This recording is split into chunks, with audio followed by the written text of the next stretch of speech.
Bismillahirrahmanirrahim. Assalamualaikum warahmatullahi wabarakatuh. Perkenalkan, nama saya Andidio Nurul Awalia dengan NIM 220909000118 dari kelas PTIKA. Tujuan saya untuk membuat video ini yaitu untuk memenuhi tugas mata kuliah komunikasi data oleh Ibu Ayu Triwardani SPD dengan judul Multiple Access Sistem Akses Jamak. Dalam sistem komunikasi wireless, efisiensi pemakaian bandwidth frekuensi diusahakan diantaranya melalui teknik multiple access, agar dalam alokasi frekuensi yang sama semakin banyak pengguna yang bisa terlayani. Kita masuk ke pengertian teknik multiple access. Apa sih teknik multiple access itu? Jadi, teknik multiple access adalah penggunaan medium transmisi yang sama oleh banyak user secara simultan. Mengartikan bahwa teknik yang memungkinkan beberapa pelanggan untuk mengakses satu server. Terkadang layanan satelit terdapat pada lokasi tertentu di stasiun bumi dan terkadang tidak ada. Hal tersebut mengartikan bahwa mungkin satelit memiliki stasiun layanan yang berbeda dengan letak di tempat yang berbeda di bumi dan mengirimkan sinyal carrier untuk satelit. Maka dari itu terdapat beberapa akses untuk memungkinkan satelit mengambil atau memberikan sinyal dari stasiun yang berbeda secara bersamaan tanpa gangguan di antaranya. Adapun jenis teknik-teknik multiple access yang pertama itu ada FDMA atau Frequency Division Multiple Access. Yang kedua TDMA atau Time Division Multiple Access. Dan yang terakhir atau yang ketiga yaitu CDMA atau Code Division Multiple Access.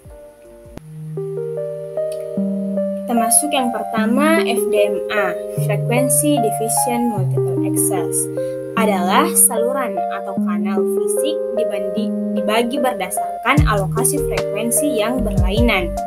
Jenis multiple access ini ditetapkan setiap sinyal jenis pita frekuensi atau rentang yang berbeda. Jadi, dua sinyal tidak boleh memiliki rentang frekuensi yang sama. Karenanya tidak akan ada gangguan di antara mereka bahkan jika dikirim sinyal-sinyal itu dalam satu saluran. Setiap pengguna akan mendapatkan kanal frekuensi yang berbeda. Untuk berkomunikasi secara bersamaan, pengalokasian frekuensi pada FDMA bersifat eksklusif karena kanal frekuensi yang telah digunakan oleh seorang pengguna tidak dapat digunakan oleh pengguna yang lain. Kita masuk ke cara kerja FDMA. Pada gambar terdapat 4 user, 2 sebagai pengirim dan 2 sebagai penerima, menggunakan 2 channel dengan frekuensi berbeda. Pengirim 1 menyampaikan message HI, ditransmisikan H kemudian I, kemudian penerima 1 menerima message HI. Selanjutnya pengirim 2 menyampaikan message go, ditransmisikan G kemudian O, kemudian penerima 2 menerima message go. Karena masing-masing pengirim dan penerima, satu dengan pengirim dan penerima 2 menggunakan frekuensi yang berbeda, maka masing-masing dapat berkomunikasi tanpa ada gangguan multiple access. Jenis ini tidak disarankan untuk saluran yang dinamis dan tidak rata, karena itu akan membuat data mereka tidak fleksibel dan efisien.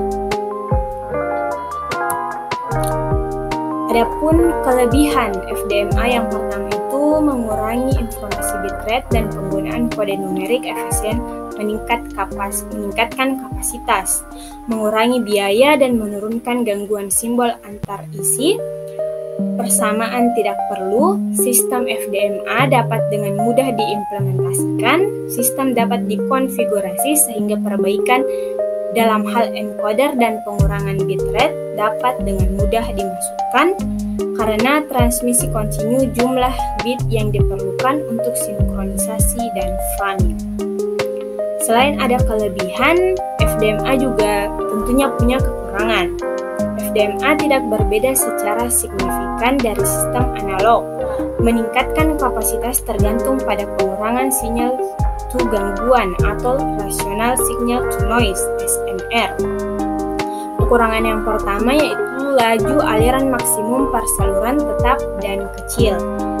Yang kedua, penjaga pita menyebabkan pemborosan kapasitas. Dan yang terakhir, Edwards menyeratkan filter narrowband yang tidak dapat diwujudkan dalam FLSI karenanya meningkatkan biaya. Selanjutnya yang kedua ada TDMA atau Time Division Multiple Access, di mana TDMA ini adalah saluran atau kanal fisik dibagi berdasarkan alokasi waktu yang berbeda atau time slot. Meskipun telah ditetapkan slot waktu tertentu untuk saluran tertentu, tetapi juga dapat dirubah tergantung pada kapasitas dukung bebannya.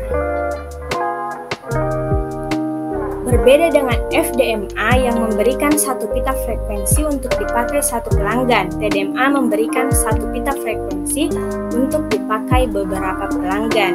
Jadi, kanal-kanal komunikasi dirupakan dalam bentuk slot-slot waktu.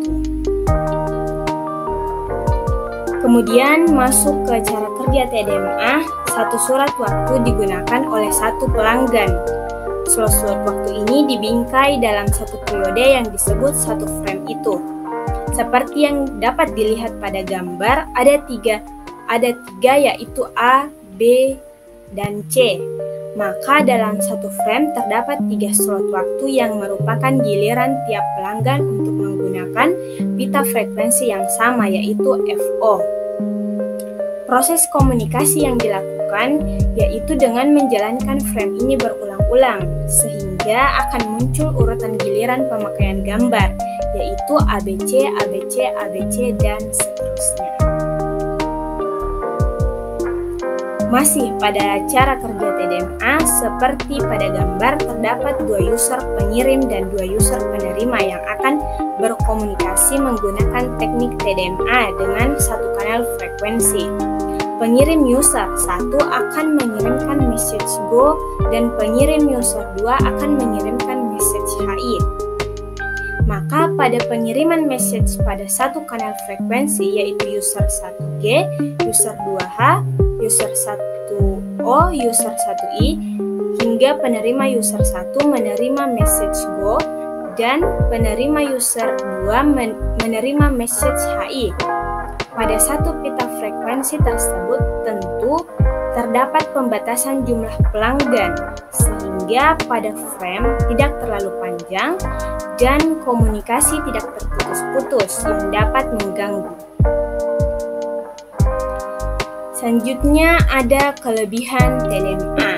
Yang pertama itu mudah beradaptasi dengan transmisi data serta komunikasi suara. Yang kedua, memiliki kemampuan untuk membawa 64 kbps sampai 120 mbps kecepatan data. Yang ketiga, teknologi memisahkan pengguna menurut waktu. Yang keempat, memastikan bahwa tidak akan ada gangguan dari transmisi simultan. Dan yang terakhir, teknologi dengan biaya yang paling efektif untuk mengkonversi sistem analog ke digital. Adapun kekurangannya yaitu satu, pengguna memiliki slot waktu yang telah ditetapkan.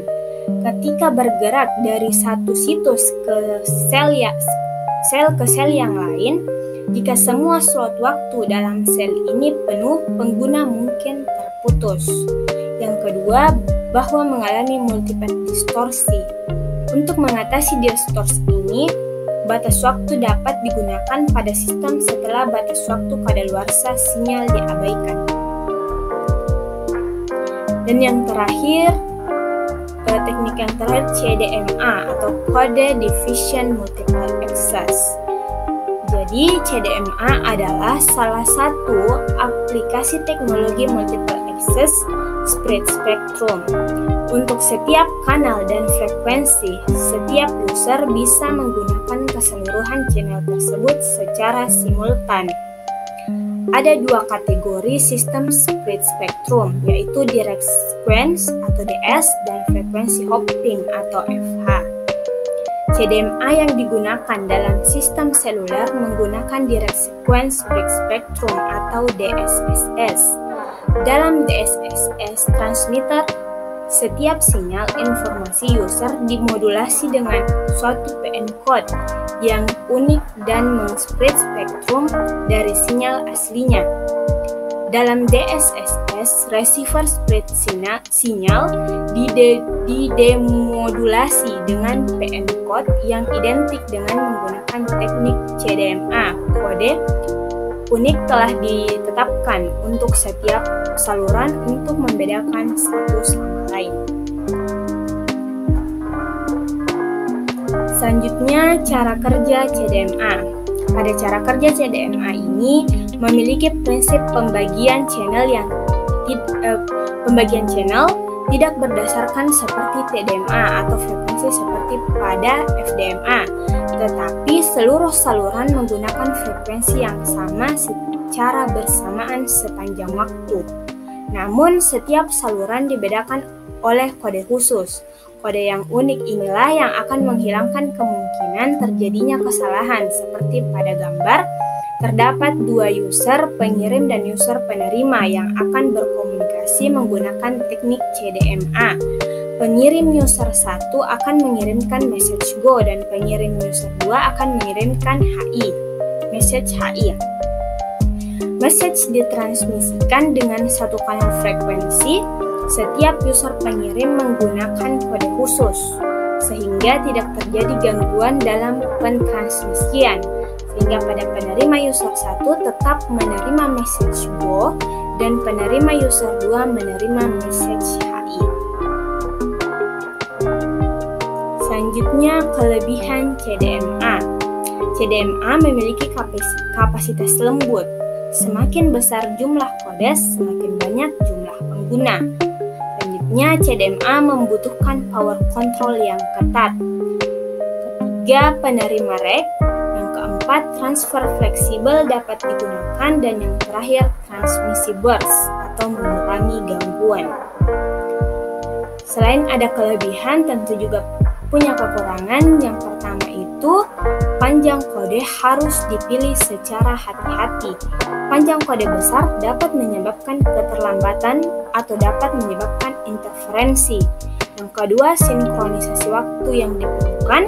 Dan yang terakhir, transfer bertahap, meningkatkan penggunaan sumber daya radio dan dapat mengurangi kapasitas.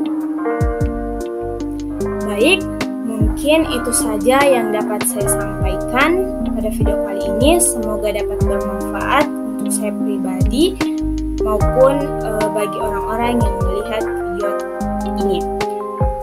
Mohon maaf atas segala kekurangan. Wabillahi taufiq wal hidayah. Wassalamualaikum warahmatullahi wabarakatuh.